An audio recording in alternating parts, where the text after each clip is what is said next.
آمين أما بعد أعوذ بالله من الشيطان الرجيم ببركة بسم الله الرحمن الرحيم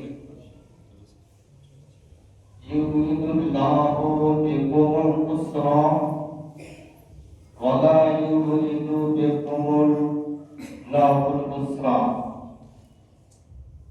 صدق الله العظيم وصدق رسوله الأمين القدير المجيد الكريم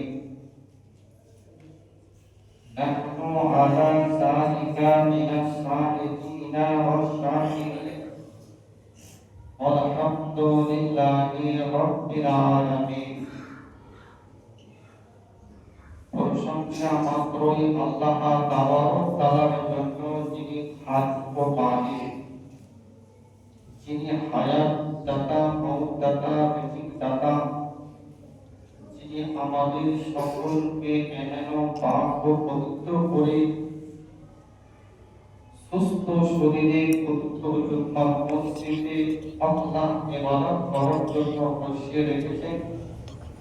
তাই আমরা সকলেই একবার ভক্তির সহিত আল্লাহর আশায় করি আলহামদুলিল্লাহ।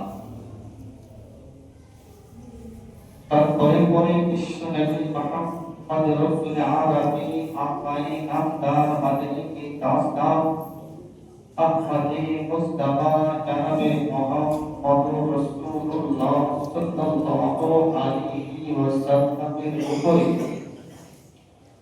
লাখ লাখ কোটি কোটি দরুদ ও সালাম অর্পিত হোক সকলেই একবার মুহাম্মদের সহিত বলি আল্লাহুম্মা।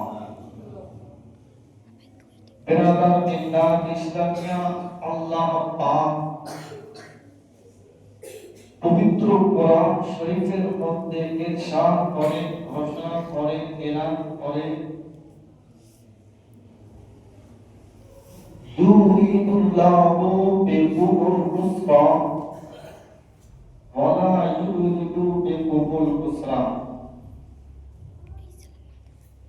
আল্লাহ পাক বলছেন, হে বান্দা বান্দি, আমি আল্লাহ তোমার জন্য সহজ চেয়েছি, আমি কঠিন চাইনি। কি বললেন মহান রব্বুল আলামিন? আল্লাহ তোমাদের জন্য সর্বদা সহজ চেয়েছেন, কঠিন আল্লাহ চাইছেন। এহেন পবিত্র মাহে রমজান, পবিত্র মাহে রমজানের মাস চলছে। অনেকে রোজা রেখেছেন, আবার অনেকে হয়তো রোজা রাখেন। তো আল্লাহ রাব্বুল ইজ্জত এই পবিত্র মাহে রমজানের মাসকে লক্ষ্য করে, পবিত্র মাহের মাসকে স্মরণ করে আল্লাহ এহেন এই আয়াতকে আল্লাহ ইরশাদ করছেন, বলছেন ইউরিদুল্লাহু বিকুমুল ইউসরা ওয়ালা ইউরিদু বিকুমুল উসরা। আল্লাহ তোমাদের জন্য সর্বদা সহজ চেয়েছেন, আল্লাহ কঠিন তোমাদের জন্য চাইনি। তাই আজকে বর্তমানে মানুষ কোরআনের নামে, হাদিসের নামে, শরীয়তের নামে, ইসলামের নামে যারা কুমন্ত্র কথা বলে থাকে, বক্তব্য দিয়ে থাকে, ভাষণ দিয়ে থাকে, আল্লাহ বলছেন তোমরা সাবধান, আমি আল্লাহ তোমাদের জন্য সর্বদা আমি তোমাদের জন্য সহজ চেয়েছি, কঠিন কোনদিন চাইনি, কঠিন কোনদিন চাইনি। কিন্তু মানুষ আজকে নিজেকে কঠিন মনে করতে শুরু করেছে। আজকে বর্তমান সমাজ মানুষ নিজেকে হাদিস কোরআনকে ইসলামের নামে যখন পালনের কথা যখন আসে, যখন কর্তব্য দায়িত্ব কথা যখন আসে, তখন সেই মানুষগুলো নিজেকে বলতে শুরু করে যে আমার জন্য এটা কঠিন, আমার জন্য এটা খুব অসুবিধা, আমার জন্য এটা বিপজ্জনক।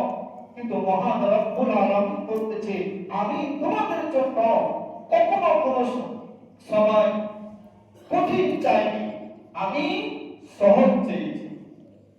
এদের আমার আজকে বর্তমানে যেইভাবে যে নিয়মে আমরা রোজা পালন করছি, রোজা রাখছি, ইসলামের প্রথমে যখন পবিত্র মাহে রমজানের মাস প্রথম বছর যে রোজার বিধান ছিল, রোজা রাখার পালনের নিয়ম ছিল, যে কারণ ছিল, মূল কথা যে ছিল, যে আজকে বর্তমানে যেভাবে আমরা রোজা রাখছি সেইভাবে কিন্তু প্রথম যুগে ইসলামের মধ্যে এইভাবে ছিল না, এইভাবে ছিল না। তাহলে আল্লাহ কতটা সহজ করেছে যে আজকে বর্তমানে মুসলমানদের জন্য যেন তার দ্বারায় রোজা রাখাটা, ইসলাম প্রতিপালন করাটা, হাদিস কোরআনের প্রতি আমল করাটা আল্লাহ পাক সর্বদাই সহজ চেয়েছে, কঠিন চায়। বরাবর নবীর যুগে যখন রোজা শুরু হয়, তো রোজা এখন বর্তমানে আমরা ভোর রাত্রিতে শুভ সাদিকে সেহরি আহার করার পরে সূর্য ডুবা পর্যন্ত আমরা সকলে রোজা অবস্থায় থাকি। টাইম হয়ে গেলে আমরা প্রত্যেকে ইফতার করি, করি কি করি না? প্রত্যেকে ইফতার করি। যদি শরীর দুর্বল যদি হয়, ঘুমিয়ে পড়ি, শরীর রেস্ট করার জন্য প্রয়োজন হয়, রেস্ট করি। কিন্তু নবীর যুগে প্রথম পিরিয়ডে যখন রোজা শুরু হয়, রোজার বিধান ছিল, রোজার হুকুম ছিল, মূল কথা ছিল যে তারা সুবহ সাদিকে সেহরি তো খেত, সারা দিন অতিবাহিত করার পরে সন্ধ্যার পরে ইফতার করত। কিন্তু অনেক সাহাবে রাসূল ব্যবসার ক্ষেত্রে, বাণিজ্যের ক্ষেত্রে, কর্মের ক্ষেত্রে তারা তালাকি হয়ে যেত, তারা দুর্বল হয়ে যেত। তারা ইফতার করার পরে তারা রেস্ট করতে দিয়ে, আরাম করতে দিয়ে তারা কি করতে? ঘুমিয়ে যেত, করতে ঘুমিয়ে যেতে। আর রোজা হুকুম, যে ব্যক্তি ঘুমিয়ে গেল, শুয়ে পড়ল, যখনই তার ঘুম ভেঙে যাবে তার নতুন রোজা শুরু হয়ে গেল। কি বললাম? মাগরিবের পরে কোন রোজাদার ব্যক্তি যদি ঘুমিয়ে যেত, ঘুমানোর পরে যদি তার ঘুম ভেঙে যেত, তাহলে নতুন রোজা শুরু হয়ে যেত। তার মানে আপনার প্রতি খাওয়া দাওয়া বন্ধ, সেহরি করা পর্যন্ত তখন পর্যন্ত রাত অতিবাহিত করতে হতো, দিনকে অতিবাহিত করতে হতো। তারপরে সন্ধ্যা লেগে তার আবার ইফতার করতে হতো। এই ছিল নবীর যুগে প্রথম রোজার হুকুম পালন। হে বেরাদার, মুসলিম শরীফের হাদিসের মধ্যে লেখা আছে, আল্লাহু আকবার, হযরতে কায়েস বিন সারমা রাদিয়াল্লাহু তাআলা আনহু, তিনি একজন সাহাবী রাসূল, তিনি সাহাবী একজন ছিলেন। তিনি যখন কর্মক্ষেত্রে সন্ধ্যার পরে ইফতার করলেন, ইফতার করার পরে তিনি ঘুমিয়ে গেছেন। ঘুমিয়ে গেলে নবী প্রথম যুগে রোজা ছিল, ঘুম ভাঙলে রোজা শুরু হয়ে গেল। হে মুসলমান, হযরতে কায়েস বিন সারমা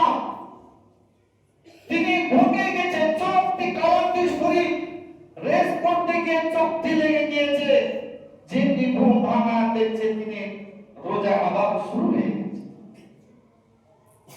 ইফতার করেছিল খেজুর পানিকে,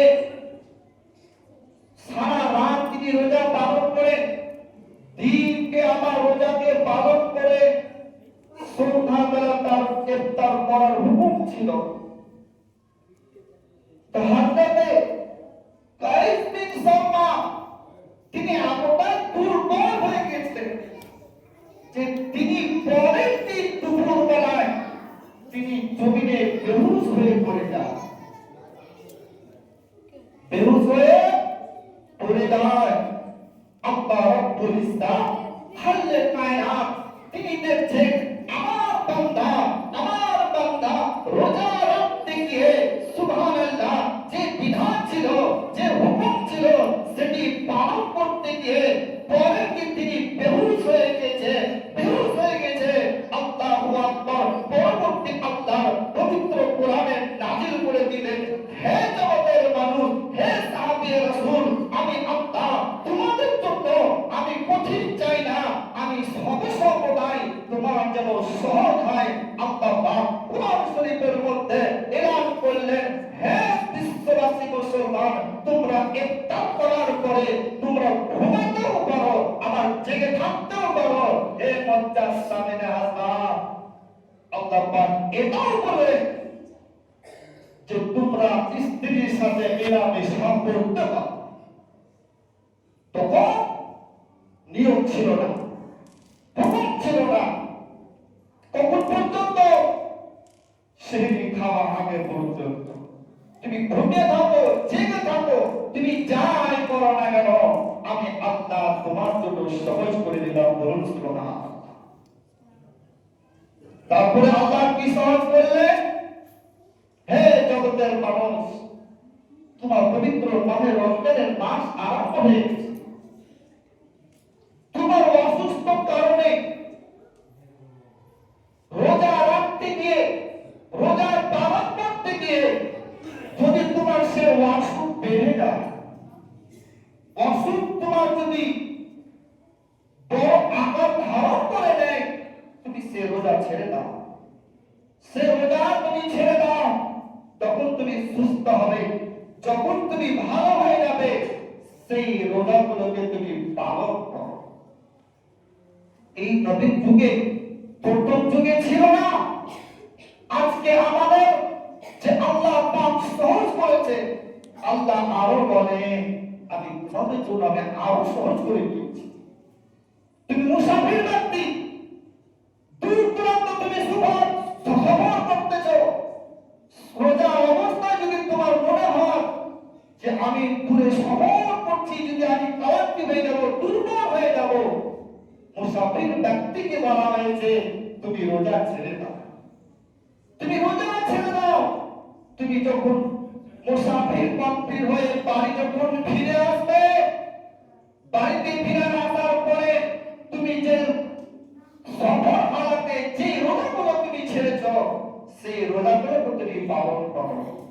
আল্লাহ আমাদের জন্য কত সহজ করে দিয়েছেন মুসলমান, যে আল্লাহ পাক সুস্থ শরীর যদি আমাদের যদি বেড়ে যায়, রোজা ছেড়ে দেওয়ার কথা বলেছে। মুসাফির থাকা অবস্থায় যদি কষ্ট যদি হয়, আল্লাহ পাক রোজা ছেড়ে দেওয়ার কথা বলেছে।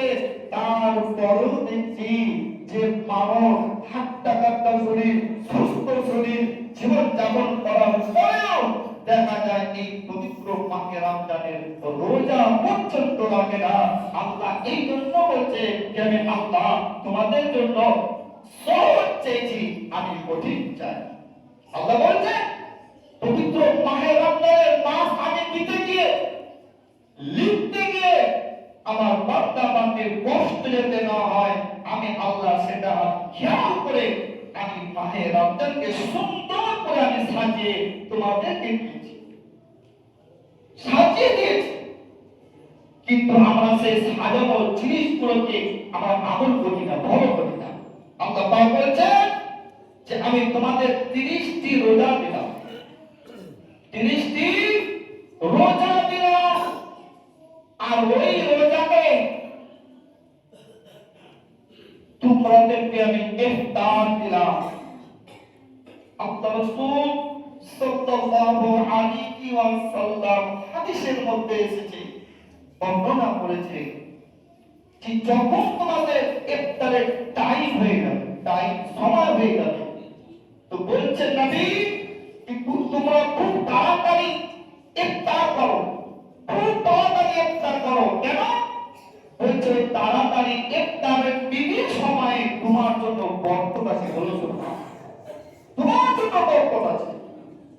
পবিত্র মাহে রমজান দিলে, ইফতার দিলে, আল্লাহ রাসূল বলছেন সেহরি দিলা, সেহরি আল্লাহ আমাদের জন্য সহজ হয়েছে যে তোমরা শেষ টাইম পর্যন্ত সেহরি করো, শেষ টাইম পর্যন্ত সেহরি করো। কেন?